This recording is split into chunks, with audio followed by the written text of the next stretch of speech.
At 80 years old, Rod Stewart finally breaks his silence about Ronnie Wood, and what he reveals will shock you. For nearly 6 decades, fans sensed something deeper lurking beneath the glittery surface of their rock and roll friendship. Behind the legendary performances with the Faces, behind the wild nights and iconic hits, there was a complicated story of brotherhood, betrayal, jealousy, and survival that neither man dared speak about publicly until now. Ronnie's always been like a cheeky little brother to me, Rod begins. But that simple statement masks a relationship far more turbulent than anyone imagined. From the moment Wood burst into his life during the Faces era, unpredictable and mischievous, their dynamic became electric. They'd walk into studios ready to create magic or destroy each other trying.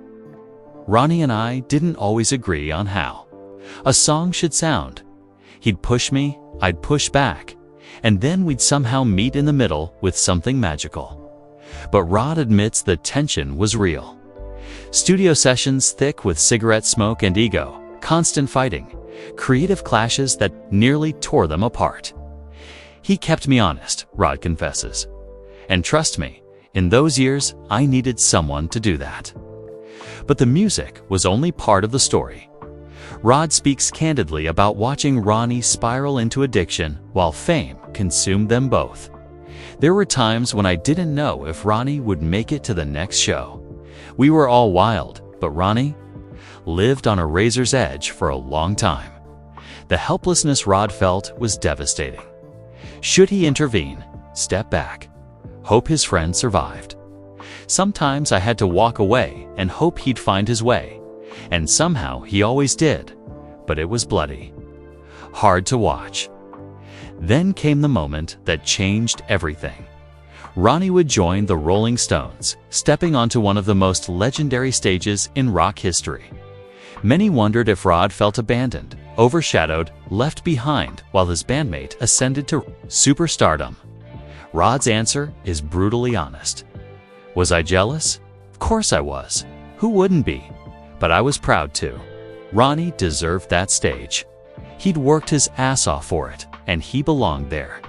The jealousy was real, the pain was real. But so was the loyalty that refused to break.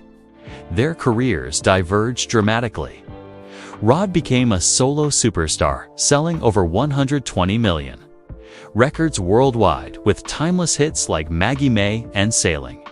Ronnie became a Rolling Stone, a rock legend in his own right. Yet despite the distance, despite years sometimes passing without contact, their bond remained unshakable. No matter how long we'd go without talking, months, even years, the second we were in the same room, it was like no time had passed.